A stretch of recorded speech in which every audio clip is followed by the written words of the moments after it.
The apartment had always been quiet in the kind of way that feels carefully constructed, as though the walls had absorbed too many years of routine and dull repetition and now returned only echoes of what they were taught.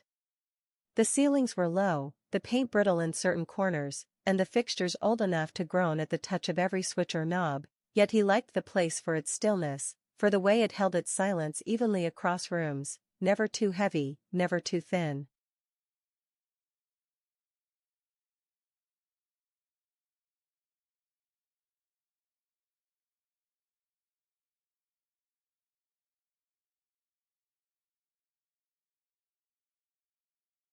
The man who lived above had been there longer than anyone in the building, a quiet figure with no guests, no music, and no presence outside the muted thump of footsteps during predictable hours, early mornings, just before dawn, and late evenings, around midnight, when the boards creaked gently as if in rhythm with some private ritual. They never spoke beyond the occasional nod in the stairwell, but his presence became part of the structure itself, so much so that when he passed, unexpectedly, and without noise, the absence of sound above was immediate and unmistakable.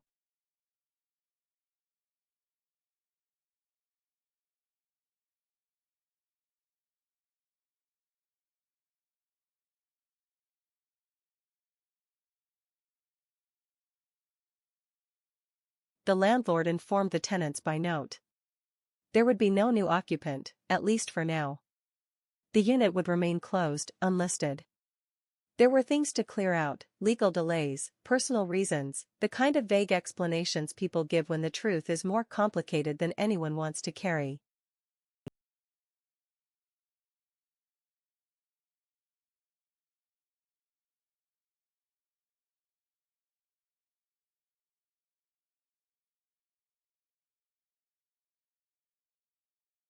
And for a few days, the silence was exactly what he expected, flat, uninterrupted, and final.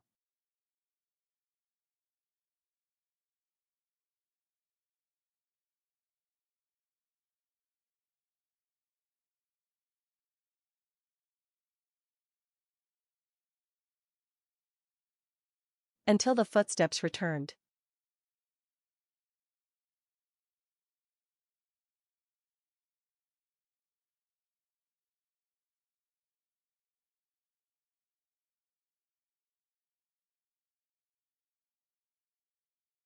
At first, he thought they were echoes, memory reverberating through wood, or perhaps the unfamiliar ways buildings settle after their patterns are disrupted.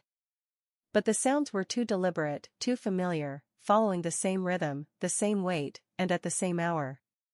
It wasn't casual movement. It was walking, paced, continuous, moving from one side of the apartment above to the other, back and forth, again and again.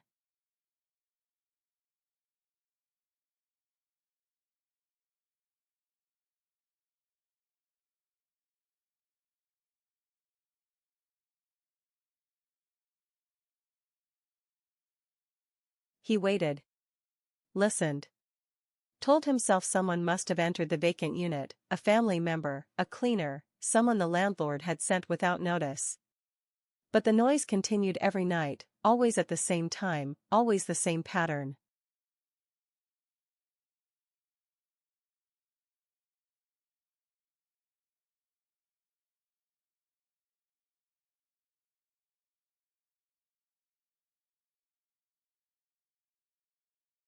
No voices. No light through the window. No footsteps on the stairs leading up.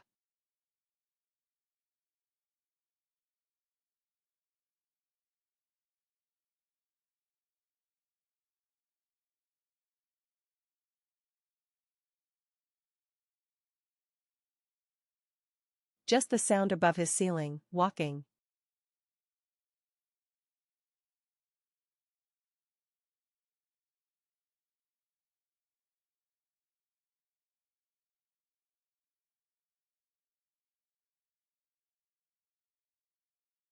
He considered calling the landlord, not because he expected an answer that would satisfy him, but because the idea of acknowledging the sounds, of placing them into language and allowing someone else to respond, felt like a defense against their growing persistence.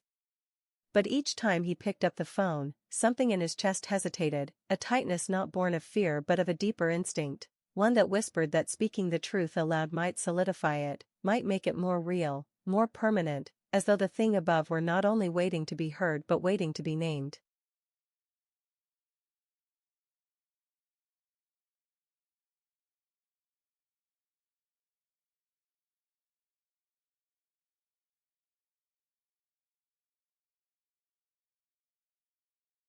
The footsteps continued. Night after night, precisely at 12:03 a.m., he would wake, never to sound, but always moments before it began, and listen as the weight moved across the ceiling in slow, careful intervals. It never varied. The same pace, the same route, from above the living room window to the far corner, a pause, then the return. No dragging. No stumbling. No hesitation. It sounded like someone walking with purpose, with patience, as though pacing inside a confined space while thinking of something long forgotten.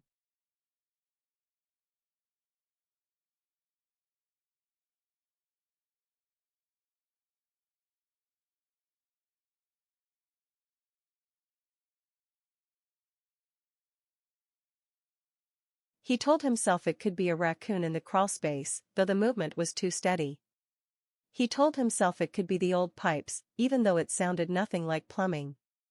He once climbed the stairs quietly and stood outside the upper unit's door, pressing his ear to the wood. There was no sound. No movement. No breath. He knocked once. Waited. Knocked again. Nothing. He tested the doorknob. Locked.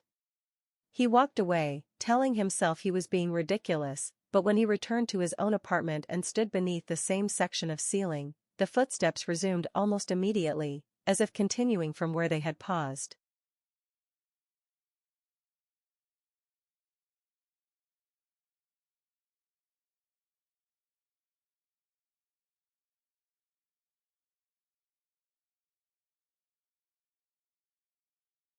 He stopped sleeping well.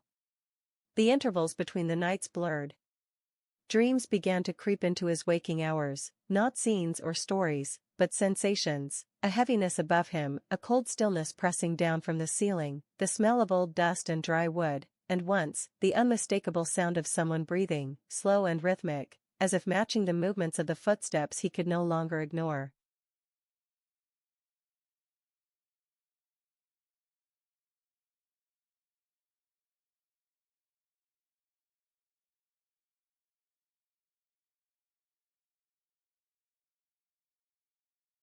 On the 11th night, he placed a chair beneath the ceiling's lowest beam and stood, flashlight in hand, searching for cracks or signs of disturbance. The plaster looked untouched. But when he leaned close enough, he thought, for a split second, that he heard something from the other side, not movement this time, but something softer, something slower. A whisper? A sigh? It could have been air shifting in old ducts. It could have been the wood contracting in the night's cooling temperature. But it didn't feel that way. It felt like listening to someone on the other side of a thin wall, waiting for him to move away before continuing.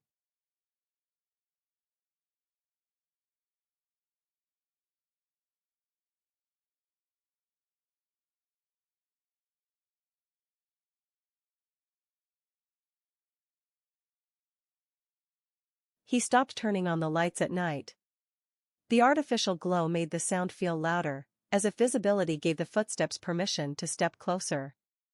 Darkness, at least, made it possible to pretend. To blur the edges of what he was beginning to feel with growing certainty, that whatever walked above him was not simply repeating, but watching, waiting, aware of his listening.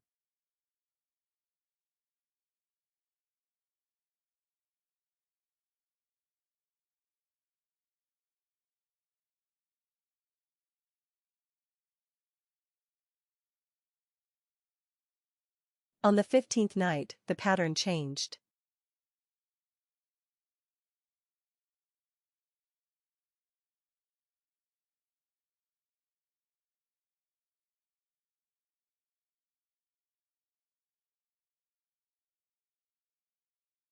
The footsteps began, as always, just after midnight. But this time, instead of pacing, they stopped directly above his bedroom and remained still. The weight shifted once, the faint creak of wood under pressure, and then silence. For nearly 10 minutes, he did not breathe, did not move, did not even blink fully, as if any change in posture might provoke a response.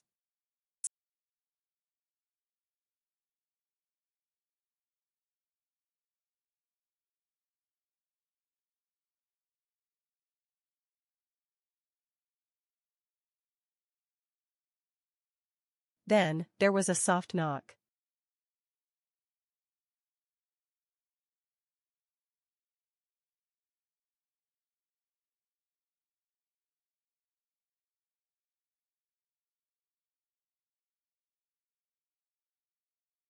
Three taps, not on his door, but from above, on the ceiling, gentle, deliberate, perfectly spaced. He sat upright in bed, body tense with a kind of frozen restraint that bordered on paralysis. The knocking stopped.